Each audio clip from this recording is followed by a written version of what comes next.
శుభమస్తు.co కమ్మవారి ప్రత్యేక వివాహ వేదిక. కమ్మనైన వివాహాలకు అమ్మలాంటి చిరునామా. అక్కడ పేద ధనిక అనే తేడా ఉండదు. ఆ ఆస్పత్రికి ఎవరొచ్చినా సేమ్ ట్రీట్మెంట్. ఎలాంటి సమస్యనైనా తేలిగ్గా పరిష్కరించేస్తారు. తెలుగు రాష్ట్రాల్లోనే కాదు, యావత్ భారతదేశంలోని అతిపెద్ద ఆసుపత్రిగా సేవలందిస్తోంది ఆ సంస్థ. చికిత్స కోసం ఎవరైనా వస్తే మీ సమస్య ఏంటని అడుగుతారే గాని డబ్బులున్నాయా లేవా అని ప్రశ్నించరు. అంతటి దయాగుణంతో ఆ ఆసుపత్రి సేవలందిస్తోంది. అదే హైదరాబాద్లోని ఎల్వి ప్రసాద్ కంటి ఆసుపత్రి. ఈ పేరు వినగానే ఇది ఎల్వి ప్రసాద్ గారిది అని భ్రమపడుతూ ఉంటాం. కానీ ఆయన ఈ ఆసుపత్రిని స్థాపించలేదు. ఆయనిచ్చిన భారీ విరాళం, స్థలం సాయంతో ఈ ఆసుపత్రి ప్రాణం పోసుకుంది. కానీ దీన్ని స్థాపించింది మాత్రం మరో వ్యక్తి. ఆయనే డాక్టర్ గుళ్లపల్లి నాగేశ్వరరావు. కమ్మ కులంలో జన్మించిన పేదల డాక్టర్ ఈయన. ఎన్నో ఏళ్లు అమెరికాలో ఉండొచ్చినా ఇక్కడి నేలపై మమకారం ఎక్కువ. పల్లెలంటే ప్రాణమిస్తారు, పేదలంటే గౌరవిస్తారు. ఈయనే కాదు, ఈ ఆసుపత్రికి స్థలంతో పాటు డబ్బులిచ్చిన ఎల్వి ప్రసాద్ గారు కూడా కమ్మ వ్యక్తే. ఎల్వి ప్రసాద్ గారి పూర్తి పేరు అక్కినేని లక్ష్మీ వరప్రసాదరావు. ఆయన ప్రముఖ సినీ నిర్మాత, దర్శకులు, నటులు, వ్యాపారవేత్త. ఎల్వి ప్రసాద్ గారి జీవిత విశేషాలపై సమగ్ర వీడియోను మన ఛానల్ త్వరలో అందించబోతోంది. ఇద్దరు కమ్మ మహానుభావుల మూలంగా ఇప్పటికీ లక్షలాది మంది పేదలు ఇక్కడ అద్భుతమైన చికిత్సను అందుకుంటున్నారు.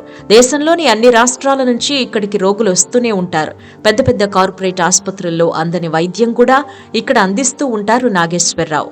ఈయన సొంతూరు కృష్ణా జిల్లాలోని చోడవరం. 1945 సెప్టెంబర్ 1న జన్మించారు.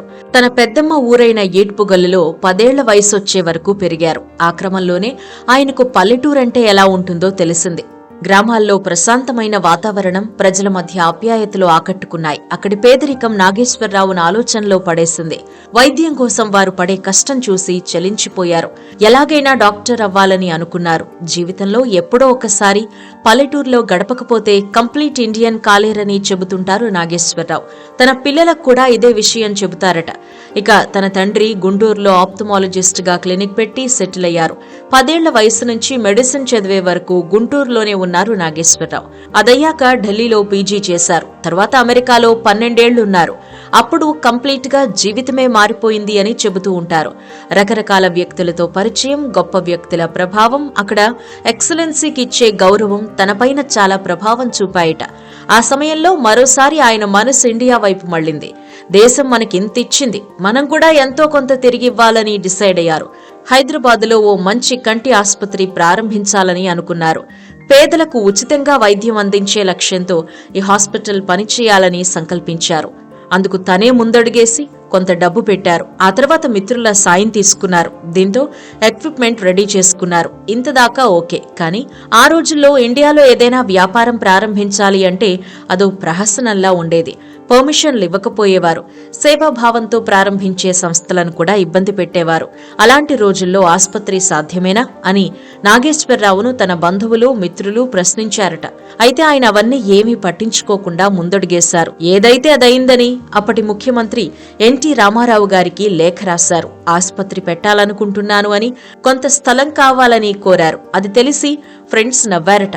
మీరు లేఖలు రాస్తే నాయకులు స్పందిస్తారా, అది కూడా మన దేశంలో అని సెటైర్లు వేశారట. కానీ నాగేశ్వరరావు ఊహే నిజమైంది. కేవలం 15 రోజుల్లో ఎన్టీఆర్ నుంచి జవాబు వచ్చింది.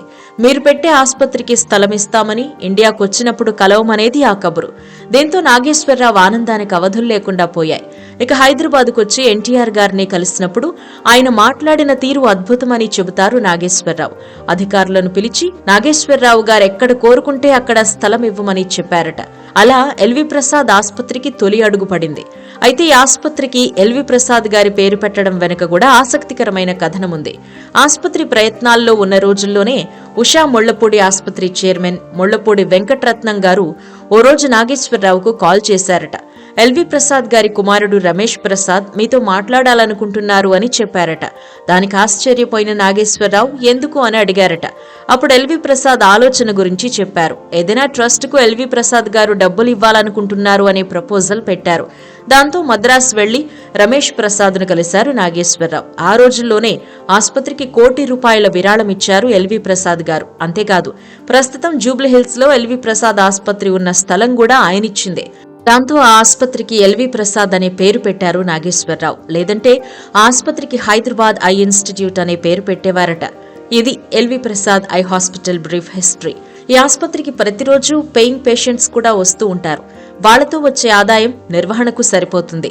గ్రాంట్ల ద్వారా దాతలు ఇచ్చే డబ్బుతో కొత్త ప్రాజెక్టులు చేపట్టడం, ఎక్విప్మెంట్ కొనడం, విస్తరణ లాంటి పనులు చేపడతారు. మరో విషయం ఏంటంటే ఈ ఆస్పత్రికి వచ్చే కటిక పేదవాడైనా, కోట్ల రూపాయలున్న సంపన్నుడైనా సమానంగా చూస్తారు. ప్రతి పేషెంట్ కు ఎప్పుడూ రెడ్ కార్పెట్ వేసే ఉంటుంది. సామాన్యుడి నుంచి మంత్రి వరకు రెడ్ కార్పెట్ పరిచే ఉంటుందని గుళ్లపల్లి నాగేశ్వరరావు చెబుతూ ఉంటారు. ఓ 8 ఏళ్ల కిందట ఈ ఆస్పత్రికి కాంగ్రెస్ నేత ప్రియాంక గాంధీ వచ్చారు. ఆమె తన కొడుకు ట్రీట్మెంట్ కోసం ఇక్కడికొచ్చారు. ఆమె నేరుగా అపాయింట్మెంట్ తీసుకుని డాక్టర్ను కలిశారు. ఇక్కడి ట్రీట్మెంట్, డాక్టర్లు మాట్లాడే విధానం బాగుంది అని కితాబిచ్చారు. నాగేశ్వరరావు ప్రపంచం మెచ్చే కంటి డాక్టర్గా పేరు తెచ్చుకున్నా ఈయన పిల్లలు మాత్రం ఈ వృత్తి వైపు రాలేదు.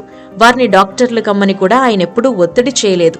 దాంతో కొడుకు సాఫ్ట్వేర్ రంగంలో స్టార్టప్స్ ఏర్పాటు చేశారు. ఆస్పత్రి నిర్వహణలో తోడుగా ఉంటున్నారు. కూతురు, అల్లుళ్లు లాయర్లుగా స్థిరపడ్డారు. ఎల్వి ప్రసాద్ ఐ ఆస్పత్రి ద్వారా 38 ఏళ్ల నుంచి ఎంతో మంది పేదలకు సేవ చేశారు నాగేశ్వరరావు. ఇంకా చేయాల్సింది చాలా ఉందని చెబుతూ ఉంటారు. ఈ ఆస్పత్రి ద్వారా ఆంధ్రప్రదేశ్, తెలంగాణ, ఒరిస్సా ఈ 3 రాష్ట్రాలతో కలిపి 157 కేంద్రాలు స్థాపించారు.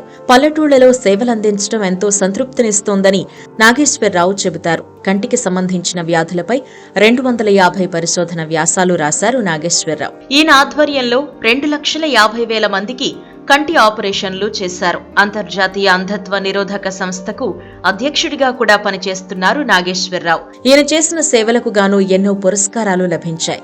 1983లో అమెరికన్ అకాడమీ ఆఫ్ ఆప్థమాలజీ నుంచి అవార్డు అందుకున్నారు. 1996లో national academy of medical sciences నుంచి అవార్డు తీసుకున్నారు. 2012లో భారత ప్రభుత్వం నుంచి పద్మశ్రీ స్వీకరించారు. ఇలా పేదల కోసం ఆలోచించే వారికి ఎన్ని అవార్డులు ఇచ్చినా తక్కువే. సమాజానికి ఏమైనా సేవ చేయాలనుకునే గుళ్లపల్లి నాగేశ్వరరావు లాంటి వారు 100కో కోటికో ఒక్కరుంటారు. అలాంటి వారిని ప్రోత్సహించడం ప్రతి ఒక్కరి కర్తవ్యం. ఇంత మంచి మనస్సున్న డాక్టర్ మన కమ్మకులంలో జన్మించడం మనందరి అదృష్టం. శుభమస్తు.co కమ్మవారి ప్రత్యేక వివాహ వేదిక.